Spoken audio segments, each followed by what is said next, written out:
Friends, welcome to राज इतिहास के। Flying Sikh का पाकिस्तान से था गहरा नाता। जाने धावक मिल्खा सिंह से जुड़ी ये अनजानी बातें इस वीडियो द्वारा। अपनी उपलब्धियों से दुनिया भर में भारत देश का नाम ऊंचा करने वाले धावक मिल्खा सिंह नहीं रहे। कोरोना के चलते हुई कॉम्प्लिकेशंस की वजह से 18 जून 2021 को उम्र के 91 ईयर में अपने अंतिम सांस ली। उनकी पत्नी निर्मल मिल्खा सिंह 85 साल की उम्र में मिल्खा सिंह जी के गुजरने के 5 दिन पहले ही उनकी भी मृत्यु हो गई थी।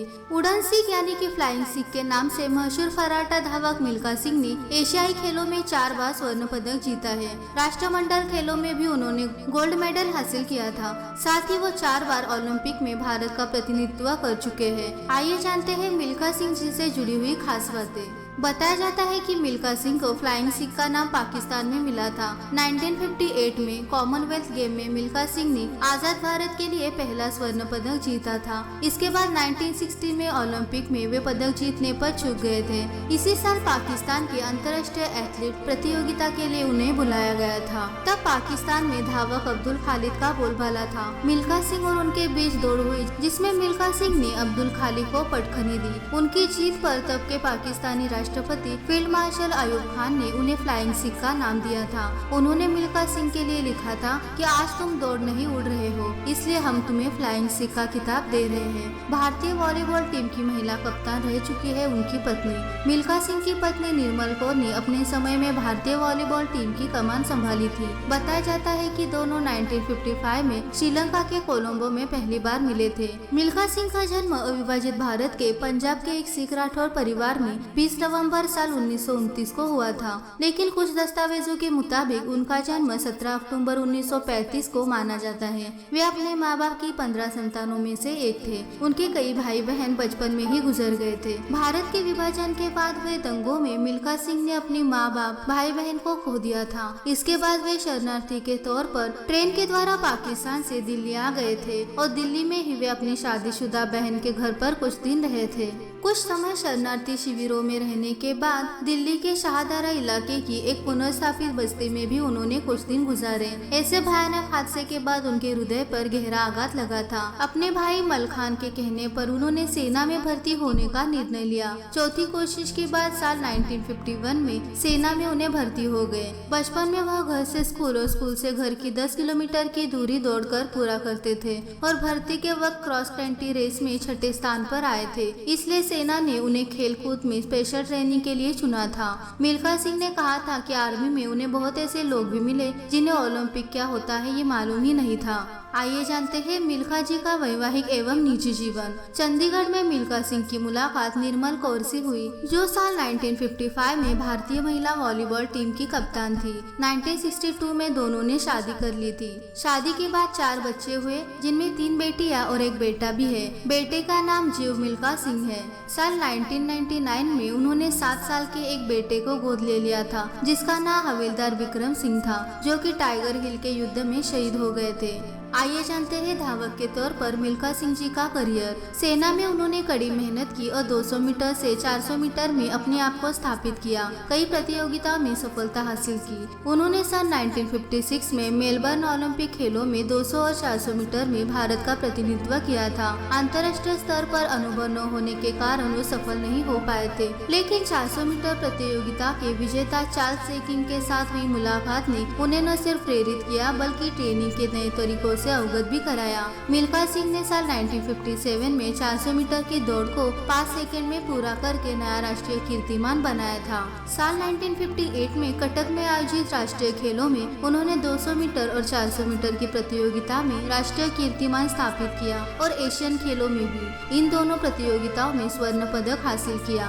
साल 1958 में उन्हें एक और महत्वपूर्ण सफलता मिली, जब उन्होंने ब्रिटिश राष्ट्रमंडल खेलों में 400 मीटर प्रतियोगिता में स्वर्ण पदक हासिल किया। इस प्रकार वह राष्ट्रमंडल खेलों के व्यक्तिगत स्पर्धा में स्वर्ण पदक जीतने वाले स्वतंत्र भारत के पहले खिलाड़ी बन गए। साल 1958 में एशियाई खेलों में मिल्खा सिंह ने बेहतरीन प्रदर्शन के बाद सेना ने मिल्खा सिंह को जूनियर कमीशन ऑफिसर के तौर पर प्रमोशन पर सम्मानित किया। बाद में उन्हें पंजाब के शिक्षा विभाग में खेल निर्देशक के पद पर नियुक्त भी किया गया। इसी पद पर मिल्खा सिंह साल 1998 में रिटायर्ड भी हुए। मिल्खा सिंह ने रोम के 96 डिग्री ग्रीष्म ओलंपिक और टोक्यो के 1964 ग्रीष्म ओलंपिक में भारत का प्रतिनिधित्व किया था, जिसके बाद जनरल अयूब खान ने उन्हें उड़न सिख कहकर पुकारा। उनको उड़न सिख का उपनाम भी दिया था।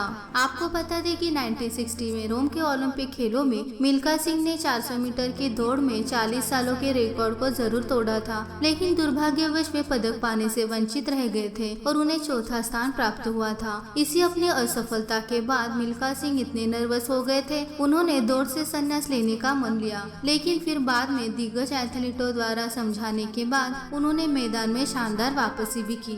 इसके बाद साल 1962 में देश के महान एथलीट जकार्ता में हुए एशियन गेम्स में 400 मीटर और 400 मीटर रिले दौड़ में गोल्ड मेडल जीतकर देश का अभिमान भी बढ़ाया। साल 1998 में मिल्खा सिंह द्वारा रोम ओलंपिक में बनाए गए रिकॉर्ड को धावक परमजीत सिंह ने तोड़ा था। साल 1957 में मिल्खा सिंह ने 400 मीटर की दौड़ में 47.5 सेकंड का एक नया रिकॉर्ड अपने नाम दर्ज किया था। 1959 में भारत सरकार ने मिल्खा सिंह को अद्वितीय खेल प्रतिभा और उनकी उपलब्धियों को देखते हुए भारत के चौथे सर्वोच्च सम्मान पद्मश्री से सम्मानित भी किया था। साल 1960 में रोम ओलंपिक खेलों में मिल्खा सिंह ने 400 मीटर की दौड़ का रिकॉर्ड तोड़कर एक राष्ट्रीय कीर्तिमान स्थापित किया। आपको बता दें कि उन्होंने यह रिकॉर्ड 40 साल बाद तोड़ा था। 1962 में मिल्खा सिंह ने एशियाई खेलों में गोल्ड मेडल जीतकर एक बार फिर से देश का सिर फख्र से ऊंचा किया था। साल 2012 में रोम ओलंपिक के 400 मीटर की दौड़ में पहने जूते मिल्खा सिंह ने एक चैरिटी संस्था को नीलामी में दे दिए थे। 1 जुलाई 2012 को उन्हें भारत का सबसे सफल धावक माना गया, जिन्होंने ओलंपिक खेलों में लगभग 20 पदक अपने नाम किए थे। यह अपने आप में एक रिकॉर्ड था। मिल्खा सिंह जी ने अपने जीते गए सभी पदकों को देश के नाम समर्पित किया था। पहले उनके मेडल्स को जवाहरलाल नेहरू स्टेडियम में रखा गया था, लेकिन फिर बाद में पटियाला में एक गेम्स म्यूजियम में मिल्खा सिंह के मिले मेडल्स को ट्रांसफर कर दिया गया। आइए जानते हैं मिल्खा सिंह जी के बारे में अनसुनी बातें। भारत पाक विभाजन के समय मिल्खा सिंह ने अपने माता पिता को खो दिया था। उस समय उनकी आयु केवल 12 साल की थी। तभी से वे अपनी जिंदगी बचाने के लिए भागे और भारत वापस आए। 1951 में जब सिकंदराबाद के EME सेंटर में वो शामिल हुए, उस दौरान ही उन्हें अपने टैलेंट के बारे में पता चला और वहीं से एक धावक के रूप में अपने करियर की शुरुआत भी की। जब सैनिक अपने दूसरे कामों में व्यस्त होते थे, तब मिल्खा ट्रेन के साथ दौड़ लगाते थे। अभ्यास करते समय कई बार उनका खून तक बह जाता था, बल्कि कई बार तो उनसे सांसें भी नहीं ली जाती थी, लेकिन फिर भी वे अपने अभ्यास को कभी नहीं छोड़ते। वे दिन रात लगातार अभ्यास करते रहे। उनका ऐसा मानना था कि अभ्यास करते रहने से इंसान परफेक्ट बनता है। उनकी सबसे प्रतिस्पर्धा रेस क्रॉस कंट्री रेस रही, जहां 500 धावकों में से मिल्खा सिंह 6ठे नंबर पर रहे थे। उन्होंने अपनी जीवनी मेहरा को बेची, जो भाग मिल्खा भाग के प्रोड्यूसर और डायरेक्टर है। अपनी जीवनी उन्होंने केवल 1 रुपए में ही बेची थी। मिल्खा सिंह ने यह दावा किया था कि 1968 से कोई फिल्म नहीं देखी, लेकिन भाग मिल्खा भाग देखने के बाद उनकी आंखों में आंसू आ गए थे और वे फरहान अख्तर के अभिनय से काफी खुश भी हुए थे। 2001 में मिल्खा सिंह ने ये कहते हुए अर्जुन पुरस्कार को लेने से इनकार किया कि वह उन्हें 40 साल देरी से दिया गया है। एक बार बिना टिकट ट्रेन में यात्रा करते समय उन्हें पकड़ा गया था, जेल में डाला गया था। उन्हें तब ही जमानत मिली थी जब उनकी बहन ने उनके बेल के लिए अपने गहने तक बेच दिए थे।